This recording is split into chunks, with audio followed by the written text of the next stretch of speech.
என்னங்கய்யா வைரல் ரீல்ஸை பார்த்தீங்களா, டிவிக்கே டிவிக்கே டிவிக்கே ஏ அப்படின்னு வைப்பில் ஸ்கூல் பசங்களை கத்த விட்டு அமைச்சர் பிரபு அவர்கள் அவரை நோக்கி அந்த கேமரா ஷாட் போகிற வரைக்கும் சிரிச்சுக்கிட்டே அப்படியே ஒரு ஸ்மைலோடு நிற்கிற மாதிரிலாம் வீடியோ வைரல் ஆகிட்டு இருக்கு. எப்படி இருக்குது, எப்படி பார்க்குறீங்க? இல்லை, எத்தனை முறை சொன்னாலும் இந்த பள்ளிகளில் அவங்க செய்கிற தலையீடை மட்டும் நிறுத்துறதே கிடையாது. முதல்ல வந்ததுலேருந்து, ஆட்சிக்கு வந்ததுலேருந்து ஸ்கூல்ஸில் போயிட்டு விஜய் பிறந்த நாளுக்கு ஏதோ ஒரு ஸ்கூல் பசங்களை வச்சு நிகழ்ச்சி நடத்துறது, அல்லது ஸ்கூல் கிளாஸ் ரூமில் போயிட்டு விஜய் ஃபோட்டோவை மாட்டுறது, மாணவர்கள் கையில் விஜய் ஃபோட்டோவை கொடுத்து பாட்டு பாட சொல்கிறது, அவங்கள அதை வச்சு ரீல்ஸ் எடுக்கிறது, வாத்தியாருங்களே வச்சு விஜயை பற்றி பேச வைக்கிறது பசங்கக்கிட்ட, இப்படின்னு தொடர்ச்சியாக ஆட்சிக்கு வந்ததுலேருந்தே இது ஒரு பெரிய சர்ச்சையாக இருக்குது. கரூர் விஷயத்தை லைவில் ப்ரொஜெக்டரில் வச்சு போடுறது. அப்போ இது பெரிய பிரச்சனையாகி நிறைய முறை பலரும் கண்டித்து ஒரு கட்டத்தில் பள்ளி கல்வித்துறையிலேருந்தே சொல்லிட்டாங்க, இந்த மாதிரியெல்லாம் ஸ்கூல் பசங்களை அரசியலுக்காக பயன்படுத்தக்கூடாது, யாருமே போய் பயன்படுத்தக்கூடாதுன்னு திரும்ப திரும்ப சொன்னாலுமே மீண்டும் மீண்டும் அதையே செய்கிறாங்க. செய்கிறவங்க எல்லாருமே அமைச்சர்களாகவும் முக்கிய பொறுப்புகள் இருக்கிறவர்களாகவும் இருக்கிறாங்கங்கிறது தான் அதில் இருக்கக்கூடிய பெரிய சிக்கல். அமைச்சர்களாக, எம்எல்ஏக்களாக, தாவேக்கா மாவட்டம் ஒன்றியம் கிளை எல்லாரும் இதே வேலையாகவே இருக்காங்கங்கிறது தான். இதில் அவர் பிரபு அவர்களுடையதை பார்த்தா இந்த பக்கம் என்டையர் டீம் நீங்கள் பார்த்தீங்கன்னா ஒரு சேட்டலைட் சேனலோட ஒரு யூனிட்டுங்கிற அளவுக்கு ஒரு யூனிட்டே இருக்காங்களாங்கிற கேள்வி வருது.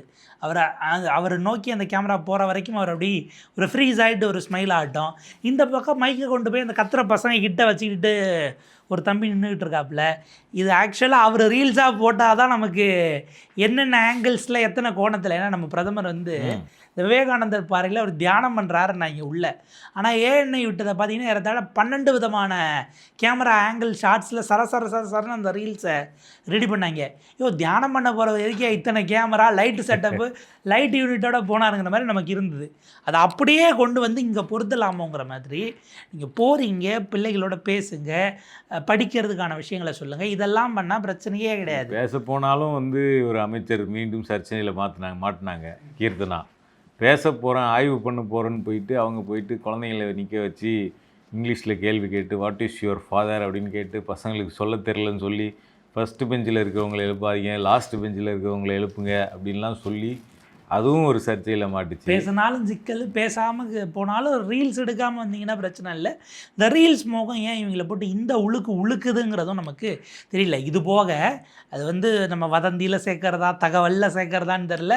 ரீல்ஸ் எடுக்கக்கூடாதுன்னு அமைச்சர்களை முதலமைச்சர் கடுமையாக கண்டிச்சாருன்னு கேபினட் மீட்டிங்குள்ளே நடந்துகிட்டு இருக்கும்போதே வெளில பிரேக்கிங் அடித்தாங்க. நமக்கு என்ன கேள்வினா உடனே வெளியில் ரீல்ஸ். நமக்கெல்லாம் என்னென்னா கேபினட் மீட்டிங்க்கு உள்ளே நடக்கிறதையே பெரும்பாலும் வெளியில் அன்றைக்கு இரவோ யாராவது உள்ளே அமைச்சர்கள்கிட்ட அவங்கள சோர்ஸாக கேட்டு போடுறதுக்கே அடுத்த நாள் ஆயிரும் அல்லது நைட் ஆயிரும். உள்ளே இருக்கும்போதே இவங்களுக்கு யார் கசிய விட்டான்னு ஒரு கேள்வி இருக்குது. முதலமைச்சர் கடுமையாக எச்சரித்தார்னு. கேபினட் மீட்டிங் இவங்க போனதெல்லாம் மாண்டே ஷாட்டு ஸ்லோவாக எடுத்து அவர் முதலமைச்சர் இறங்கி வர்றதே இந்த பக்கம் அவர் டீமு ரீல்ஸ் போட்டுக்கிட்டு இருந்ததெல்லாம் பார்க்க முடிஞ்சுது. அப்போ இந்த ரீல்ஸினுடைய தீவிரத்தன்மை என்னன்னு மக்களுக்கு கொஞ்சம் தெரியணுங்கிறதுனால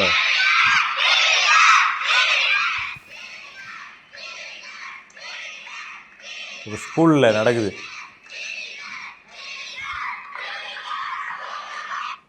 இப்போ பேசுங்க. பிள்ளைகளை எதுக்கு நாங்கள் ஸ்கூலுக்கு அனுப்புகிறோம்? உங்கள் கட்சி பேரை சொல்லி கத்துறதுக்கும் நீங்கள் வைப்பு பண்ணுறதுக்கும் தான் அனுப்புகிறதாங்கிறது பிரதானமான கேள்வி. இதை கட்சி கூட்டத்துக்கே முதல்ல நீங்கள் பிள்ளைகளை யூஸ் பண்ண கிடையாது. பிள்ளைகளை வச்சே ஓட்டு கேட்டுவிட்டு அப்பீல் கொடுத்ததுனால அந்த பழக்கம் இப்போ வரைக்கும் தொடருதாங்கிறது ஒன்று. ரெண்டாவது, இது இந்த அரசாங்கம், குறிப்பாக தாவேகா தலைமையிலான கூட்டணி அரசாங்கம் சென்னை ஹைகோர்ட்டில் கொடுத்த பிரமாணத்துக்கு எதிரானது. இதுக்காகவே கவர்மெண்ட் மேலே கண்டெம்ட் எடுக்கலாம்.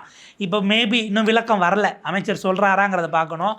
அல்லது அமைச்சர் ராஜ்மோகன் விளக்குனார்னா இன்னும் சிறப்பாக இருக்கும். பள்ளிக்கல்வித்துறை அமைச்சர் இது ஜூலை 10க்கு பிறகு நடந்திருக்கு என்று சொன்னால், ஜூலை 10ஆம் தேதி தான் அந்த ஒரு நீண்ட கடிதம் எழுதினார். பிள்ளைகளை படிக்க விட வேண்டும், அவர்கள் நாளை உலகை சமைக்க வேண்டும் அப்படின்லாம் ஒரு நீண்ட அறிக்கை. அதை எதுக்கு கொடுத்தாருன்னா, அதுக்கு ஒரு 6 மணி நேரத்துக்கு முன்னாடி சென்னையை சேர்ந்த ஒரு வழக்கறிஞர், திமுகவோட கவுன்சிலராகவும் இருக்கார், அவர் ஒரு கேஸை உயர்நீதிமன்றத்தில் ஃபைல் பண்ணுறாரு. தலைமை நீதிபதி அமர்வுக்கு முன்பாக வழக்கு விசாரணைக்கு வருது. எடுத்து வரும்போது தான் இந்த மாதிரி தொடர்ந்து கல்வி நிலையங்களுக்குள்ளே போய் ஆளுங்கட்சியினர் அவங்க தரப்பில் பல்வேறு விதமான விஷயங்களை செய்கிறாங்க. கல்வி நிலையத்தில் இருக்க ஹெட் மாஸ்டர்ஸாக இருக்கிறாங்க இல்லையா, அவங்க அதை அலோவ் பண்ணுறாங்க. பொலிட்டிக்கலி மாணவர்களிடம் டிவிசிவான ப்ளே பண்ணுவதா இது இருக்கே அப்படின்னு வைக்கும்போது அதை செய்யக்கூடாது இல்லைன்னு கேட்டப்ப இல்லை அதுக்கு நாங்கள் ஒரு முழுமையான எஸ்ஓபிக்கு வரோம் அப்படின்னாங்க. என்ன நடவடிக்கை எடுக்கிறீங்கிறது நீதிமன்றத்துக்கு சொல்லணும் அப்படின்னு சொல்லி அனுப்பிட்டாங்க. இது நடந்த அன்னைக்கு நைட்டு தான் அப்படி நீண்ட ஒரு அறிக்கை.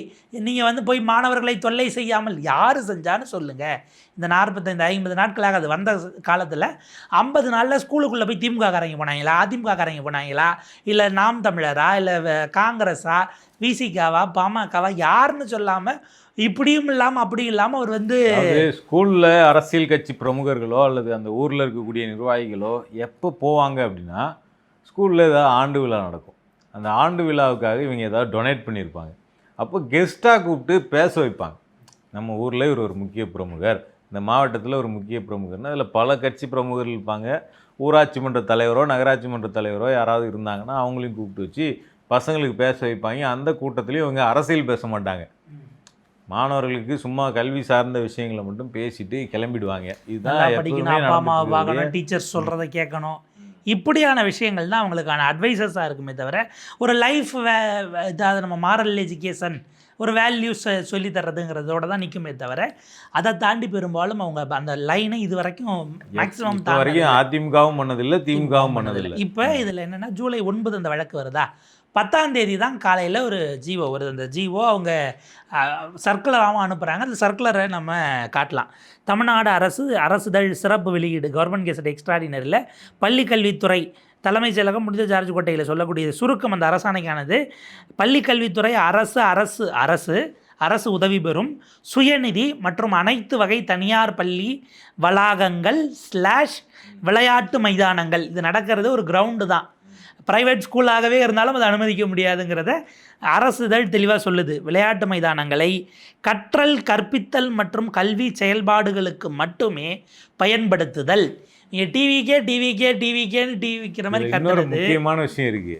இந்த விளையாட்டு மைதானங்களை வளாகங்களை அப்படின்லாம் சொல்கிறாங்கல்ல, இது எதுக்கு சொல்லியிருக்கிறாங்க அப்படிங்கிறதுல 2 ஆஸ்பெக்ட் இருக்குது. ஒன்று பள்ளி மாணவர்கள் அங்கே இருந்தாலும் அல்லது மாணவர்கள் இல்லாவிட்டாலும் பயன்படுத்தக்கூடாது. மாணவர்கள் வீட்டுக்கு போயிட்டாங்க லீவு அப்படின்னா கூட இந்த ஸ்கூல் கிரவுண்டை ஒரு பொலிட்டிக்கல் பார்ட்டி டிவிகேவுடைய மீட்டிங் நடத்துறதுக்கு பயன்படுத்திங்கன்னு அவங்க கட்சி நிர்வாகிகளை வச்சு கூட்டம் நடத்துவதற்கு கூட அந்த பள்ளி வளாகத்தையோ விளையாட்டு மைதானத்தையோ பயன்படுத்தக்கூடாது. கரெக்ட். கடந்த காலத்தில் ஆர்எஸ்எஸ் ஷாகா நடத்தினதா ஐ திங்க் தருமபுரியோ கிருஷ்ணகிரி சைடு ஒரு இஷ்யூ வந்தபோது இப்படியான ஒரு ஸ்டாண்டிங் சர்க்குலர் அப்போ இருந்த திமுக அரசு போட்டதாகவும் எனக்கு இப்போ ஞாபகம் வருது. வளாகத்தில் மாணவர்கள் இல்லைனாலுமே நீங்கள் அங்கே நடத்த கேம்பஸை நீங்கள் மாணவர்களை வச்சுக்கிட்டு ஸ்கூல் ஃபங்க்ஷன்லேயே இப்படி பண்ணுறது அப்படிங்கிறது ஒரு மோசமான அத்துமீறல்.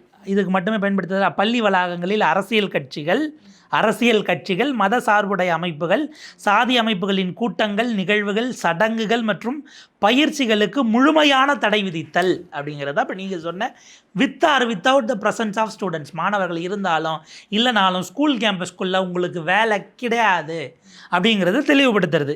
முழுமையான தடை விதித்தல் அரசாணை மற்றும் அரசு அறிவிப்பு வெளியிடப்படுகிறது. இது கெசட் நோட்டிஃபிகேஷன் அரசு சிறப்பு வெளியீட்டில் உடனடியாக வெளியிடப்படும் ஆளுநரின் ஆணைப்படி அப்படின்ட்டு வேறு அதில் எடுத்து இம்மீடியட்டாக போட்டது இருக்குது. அப்போ முதலமைச்சர் தலைமையிலான அரசு முதலமைச்சருக்கு கீழே இயங்கக்கூடிய ஒரு அமைச்சருக்கு வரும் பள்ளிக்கல்வித்துறை போட்டதை அதே கேபினெட்டில் இருக்கிற இன்னொரு அமைச்சர் அவர் மதிக்க மாட்டார். கரெக்டு. 2 கையா 1 கையா இப்படி வேற எடுக்கணுமாங்கிறத இதுதான் நீங்கள் கொடுக்கக்கூடிய மரியாதையா என்பது ஒன்று. அதாவது அவர் ஒரு தடவை முடிவு பண்ணிட்டு அவர் பேச்ச அவரே கேட்க மாட்டார்னும் போது அமைச்சர் ஏன் கேட்கணும்? அதை தாண்டி டிவி இதில் என்னென்னா ஒரு 2 வாரம் இருக்கும் இதே மாதிரி. அதாவது இவர் இந்த கீழடியில் ட்ரோன் விட்டார்னு ஒரு சிக்கலாச்சு இல்லையா, அதுக்கு முந்தின நாள் இன்னொரு வீடியோ வந்தது.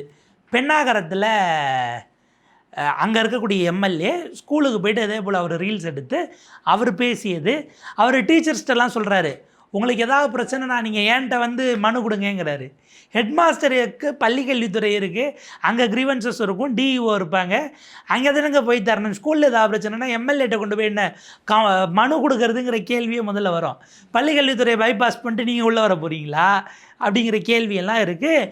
அவர் அந்த மாணவர்களிடம் பேசியதுமே இதே மாதிரி தான் பேசி ஒரு விஷயம் சிக்கலாகி சர்ச்சையாச்சு. அவர் மேலே ஒரு நடவடிக்கை எடுக்கலன்னு வைங்க, யார் மேலே எடுத்தாங்கன்னு அப்புறம் அடுத்த கேள்வி வரும். இதில் நம்ம என்ன யோசிக்கிறோம், ஸ்கூலில் கத்துறதுக்கே இப்படி சொல்கிறீங்களே, நாங்கள் தான் தலைமைச் செயலகத்துக்குள்ளே வீலாக எடுத்துகிட்டு போகிறோமே கட்சிக்காரங்க. இதே அமைச்சர் டி.கே. பிரபு அவர்களை பார்க்க போன ஒரு பெண்மணி தான் அவங்க வந்து தலைமைச் செயலகம் அங்கே வாசல்லேருந்து நம்ம ஒரே படப்படப்பாக இருக்குது, ஃபஸ்ட் டைம் நம்ம செக்ரட்டரியேட் உள்ளே போகிறோம் பார்த்துக்கோங்கன்னு வீலாக அந்த வராண்டாவில் நடக்கிறது, காரிடாரில் நடக்கிறது, அமைச்சர் உட்காந்து அவருடைய அமைச்சர் ரூமில் பேசிக்கிட்டு இருக்காரு. அதையும் டிசைடு ஓப்பன் பண்ண போகிறோம், உள்ளே பார்த்தா நம்ம அமைச்சர் உட்காந்துருக்காரு. அண்ணா ஐயோ என் கையே என்னாலே நம்ப முடியல, கிள்ளி பார்த்துக்கிறேன், ஐயோங்கிற ரேஞ்சுக்கு உள்ளே போய் அவர் அங்கே பேசிக்கிட்டு இருக்காரு. இப்படி வீடியோ வச்சு அவரை எடுத்தது அப்படிங்கிறதுலேருந்து இப்போ அப்படியே கட் பண்ணோம்னா இதே மாதிரி தான் முதலமைச்சர் அவர் சீட்டில் உட்காந்துருக்கும் போது ஒரு செல்ஃபி ரிலீஸ் ஆச்சு, ஞாபகம் இருக்கா? இந்த பக்கம் வந்தவங்க ஐ திங்க் ஏதோ ஒரு சங்கத்திலேருந்து பார்க்க போனவர்கள் எடுத்தாங்க அப்படி எல்லாம் போச்சு. அப்போ முதலமைச்சர் எப்படியோ அப்படி தான் எல்லாரும் இருக்காங்கிற இடத்துக்கு போகும். இல்லை, டி.கே. பிரபு வந்து முதலமைச்சருக்கே மாடலாக இருந்தவர். எலெக்ஷனுக்கு முன்னாடி டிவிகேல வந்து அந்த ரீல்ஸ் எடுக்கிறதுல வந்து பெரிய எக்ஸ்பர்ட் அப்படின்னா அவர் தான் சொல்லணும். ஒரு ட்ரெண்ட் செட்டர். ஆமாம், அவர் தான் ட்ரெண்ட் செட் பண்ணது. டிவிகேவிலே ஃபஸ்ட்டு ரீல்ஸ் மூலமாக நம்ம வந்து தமிழ்நாடு முழுக்க அறிந்த முகமாக மாற முடியும் அப்படிங்கிறதுக்கு ஒரு இது உருவாக்குனது. நீங்கள் ரிவர்ஸில் யோசிச்சிங்கன்னா இவர் ஊரில் தான் டைம் கடந்துருச்சுன்னு அவர் பேசலை, ஆனாலும் ஃபுட்பால் அடித்து மேலே ஏறி அவரோட சேர்ந்து கையை தூக்கி அந்த ஃபோட்டோ ஸ்டில்லை மட்டும் எடுத்துட்டு அதுக்கப்புறம் வண்டி விட்டு இறங்கிடுவோம். அவசியமே இல்லை. ஆமாம், நீங்கள் கூட நின்னா மட்டும் போதும்னு விரட்டிக்கிட்டு போய் அதில் ஃபுட்பால் அடித்து மேலே ஏறுவாப்புல. இதெல்லாம் பிஜிஎம் போட்டு நான் மேட்ச் பண்ணிக்குவேன். தலைவா நீங்கள் கூட மட்டும் நின்று கையை தூக்கி காட்டிடு தலைவா, அது போதும் தலைவாங்கிற மாதிரி அதுவும் நமக்கு கண்ணு முன்னாடி வந்து போகிறது. டிவிகேயோட கூட்டம் பழைய ரீல்ஸ் ஒன்று இருக்கும், அந்த ரீல்ஸும் இந்த ரீல்ஸும் ஒரே மாதிரி இருக்குது. டிவிகேயோட ஒரு மீட்டிங் நடக்கும், அதில் பிரபு வந்து நின்றுருப்பார், பார்த்தா கேமரா ஆன் பண்ணிவிடுவாங்க, நின்றுட்டுருப்பார். அந்த ரீல்ஸ் எடுக்கிறது வேற ஒருத்தவங்க வீடியோ எடுத்திருந்தாங்க.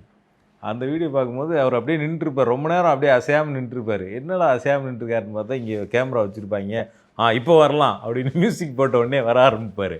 மியூசிக் ஆன் பண்ண உடனே மியூசிக் மிக்ஸ் பண்ணி அது தனியாலாம் மிக்ஸ் பண்ணுறது இல்லை, அங்கேயே ப்ளே பண்ணி மிக்ஸ் பண்ணுற அளவுக்கு ஆஃப்டர் எஃபெக்ட்ஸ்லாம் வேண்டாம். கிட்டத்தட்ட அதே மாதிரி தான் இந்த கூட்டத்தில் இருக்குது. ஸ்டூடெண்ட்ஸ் மத்தியில் நின்றுட்டே இருக்கிறாரு, சும்மாவே இப்படி நின்றுட்டுருக்காரு ரொம்ப நேரம்.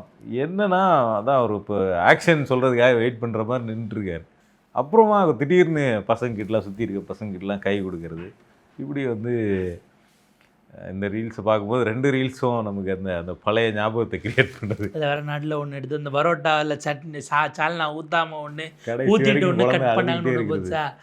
அது இதெல்லாம் தாண்டி நம்ம கவனிக்க வேண்டியது இதை சிக்கலாக வச்சு அதிமுகவை சேர்ந்த முன்னாள் Vedasandur MLA doctor VPP Paramasivam ஒரு வழக்கை பதிவு பண்ணுறாரு. அந்த வழக்கு என்னென்னா, இந்த மாதிரி சிஎம்முடைய பிறந்த நாளை இவங்க எல்லா ஸ்கூல்லையும் கொண்டாடி இருக்காங்க, கட்சிக்காரங்களும் போகிறாங்கன்னும் போது பொதுச் செயலாளர் ஆனந்த் அவர்கள் சொல்லி தான் அவர் எதுவும் உத்தரவிட்டிருக்காராங்கிறது தெரியல. இதுக்கு வந்து நீங்கள் கம்ப்ளீட்டாக ஒரு பிளாங்கெட் பேன் கொடுக்கணும், நடவடிக்கை மாணவர்களுடைய கற்றல் கற்பித்தலை பாதிக்கக்கூடியதாக இருக்கிறது, இப்போதே ஒரு சார்பு தன்மையோட அரசியல் ரீதியில் அவங்கள பிளவுபடுத்துகிற வேலை அப்படின்னு கேஸ் போடும்போது அதே சென்னை உயர்நீதிமன்றம் அதே தலைமை நீதிபதி அமர்வுக்கு வரும்போது தான் இந்த கேஸ் ஏற்கனவே வந்துச்சு இல்லைன்னு தலைமை நீதிபதி கேட்டார். இது அதே இதில் கூடுதல் பிரேயர்னும் போது அரசு தரப்பு அட்வொகேட் ஜெனரல் விஜய் நாராயணன் அவர்கள் ஆஜராகி நாங்கள் வந்து ஜூலை 10ஆம் தேதி உத்தரவு ஆர்டர் தெளிவாக போட்டுட்டோம் இந்த அப்படின்ட்டு அவர் அதை வாசித்து வர காட்டுறாரு. இப்போ நம்ம தமிழில் வாசிட்டோம் இல்லையா, இது அப்படியே ஆங்கிலத்தில் நீதிமன்றத்தில் ஸ்டாண்டிங் ஜீவோவே கொடுத்தாச்சு அப்படின்னும் போது தலைமை நீதிபதி இப்படி ஒரு ஜீவோ வந்துருச்சுன்னா இந்த மனுவுக்கே வேலை இல்லை, அதனால நான் அப்படின்னு சொன்னதும் அவர் நான் வாபஸ் வாங்கிக்கிறேன்னு வித்துட்ரான் அப்படிங்கிற இடத்துக்கு போய் டிஸ்மிஸ்ட் ஆஸ் வித்துட்ரான் என்பதாக அந்த வழக்கு முடிச்சு வைக்கப்பட்டது. அப்போ நீதிமன்றத்தில் போய் இதுக்கப்புறம் நடக்காது, நாங்கள் ஜீவோ போட்டுட்டோன்னு சொன்ன பிறகு இது நடந்திருக்குன்னா பிறகு அமைச்சரே செய்திருக்கிறார் அப்படின்னா நீதிமன்றத்துக்கு கிரைம் லெவல் அப்படிங்கிறது இன்னும் கூடுது. நீதிமன்றத்துக்கு நீங்கள் கொடுத்த பிரமாணம் அது வாக்குறுதியாகவும் கொடுத்துருக்கிறீங்க, அந்த ஜீவோ அநேகமாக சப்மிட்டும் பண்ணியிருக்கும் தமிழ்நாடு அரசு. அப்போ நீதிமன்றத்தில் சொன்ன பிறகும் உங்களுடைய இந்த பக்கம் பார்த்தா உங்களுடைய எம்எல்ஏ ஒருத்தர் இப்படி இங்கே அந்த எம்எல்ஏ வந்து ஆக்சுவலாக இப்போ காமராஜர் பிறந்தநாள் விழாவுக்கு போனப்போ தான் பெண்ணாகரம் எம்எல்ஏ அந்த ரீல்ஸ் வந்து சிக்கலாச்சு. இப்போ இந்த பக்கம் ஒரு அமைச்சர் கேபினெட்டில் இருக்கக்கூடிய ஒரு அமைச்சரே அப்போ அரசனுடைய ஜீவோ அவங்களுக்கே தெரியாதா, இப்படியான கேள்வியெல்லாம் வருது. இல்லை ஜீவோ போட்டுட்டா நாங்கள் போட்ட ஜீவோவை நாங்களே rule makers R rule breakers அப்படி எதுவும் டேக்லைன் ஏற்பாடு பண்ணுறாங்களா, ஈவில பற்றி டெவில் பேசலாமான்னு போன கூட்டத்தொடரில் சிஎம் ஒரு பஞ்ச் வச்சார்ல, அந்த மாதிரி எதுவும் பஞ்ச் இருக்கா அப்படிங்கிற கேள்வி வருது. அப்போ நீதிமன்றத்தில் சொன்னாலும் நாங்கள் அதை ஃபாலோ பண்ண மாட்டோம்னா மற்றவர்கள் எப்படி ஃபாலோ பண்ணுவாங்க? இந்த விஷயத்தில் இவங்க சீரியஸாகவே இல்லையா?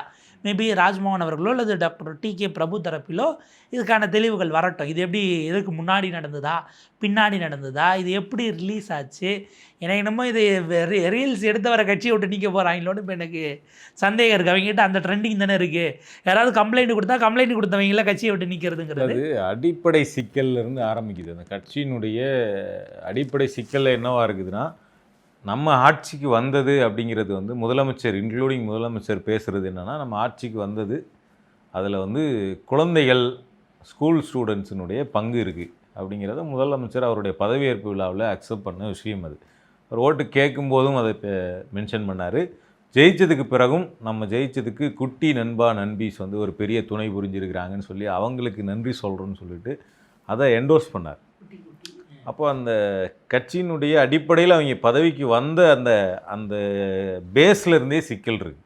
அப்போ அந்த பேஸே வந்து நம்ம குழந்தைகளை நம்பி நம்ம கட்சி இருக்குது அப்படிங்கிற ஒரு பேஸை முதலமைச்சரே கிரியேட் பண்ண பிறகு, அப்போ அந்த பேஸை காப்பாற்றணும் அப்படின்னு அந்த கட்சியில் இருக்கக்கூடிய எல்லா மாவட்ட பொறுப்பாளர்லேருந்து அமைச்சர்லேருந்து எம்எல்ஏக்கள் வரைக்கும் எல்லாருக்கும் அந்த இது இருக்கும். அதனால தான் விஜயபாஸ்கர் வந்து அவர் டிவிகேல சேர்ந்த உடனே ஸ்கூல் பசங்களோடு சேர்ந்து ஒரு ரீல்ஸ் போட்டார். ரோட்டில் நடந்துட்டு போகிற ஸ்கூல் பசங்களை கூப்பிட்டு வச்சு என்ன பண்ணாருன்னா, ஒரு சாக்லேட் பாக்கெட் ஒன்று வாங்கி கொடுத்துட்டு அவங்கள வச்சு ரீல்ஸ் போட்டார். நான் யார் கட்சியில் சேர்ந்தேன் தெரியுமா? விஜய் மாமா கட்சியில் சேர்ந்துட்டேன். உங்களுக்கு எல்லாருக்கும் விஜய் மாமா பிடிக்குமா? இங்கே பாருங்கள், நானும் விஜய் மாமாவை எடுத்துக்கிட்ட ஃபோட்டோ அப்படின்னு அவர் ரீல்ஸ் போட்டார். அப்போ அடிப்படை சிக்கல் வந்து கட்சியினுடைய கேரக்டரில் இருக்குது. அதுதான் எல்லா இடத்தையும் பரவுது. அந்த கேரக்டர் அந்த சிக்கலை கலையாமல் நீங்கள் வந்து சும்மா கிளைய வெட்டிகிட்டு இருந்தால் வேலைக்கு ஆகாது. குழந்தைகளை நாங்கள் தேர்தலுக்கு பயன்படுத்துகிறோம் அப்படிங்கிறது முதலமைச்சர் கொடுத்த வாக்குமூலம். அதிலிருந்து நாங்கள் பின்வாங்காமல் நாங்கள் தவறு பண்ணிட்டோம், இனிமேல் பண்ண மாட்டோங்கிற நிலைப்பாட்டை எடுக்காமல் திருப்பி திருப்பி நாங்கள் குட்டி நண்பாசை நம்பி தான் இந்த தேர்தலை நிற்கிறோம், இந்த அரசியலை நிற்கிறோம் அப்படிங்கிறத எஸ்டாப்ளிஷ் பண்ணிக்கிட்டே இருக்கிற வரைக்கும் இது வந்து தொடர்ந்துக்கிட்டே தான் இருக்கும். இதில் மாற்றவே முடியாது. பாப்போம், அது வேரிலேயே சிக்கல் இருக்குது அப்படிங்கிறத பேசியிருக்கீங்க. என்னவா ஆகுது, என்ன இவங்க ரியாக்ட் பண்ணுறாங்க, இல்லை அதை கடந்து போக போகிறாங்களா வழக்கம் போலங்கிறத பொறுத்திருந்து பார்ப்போம்.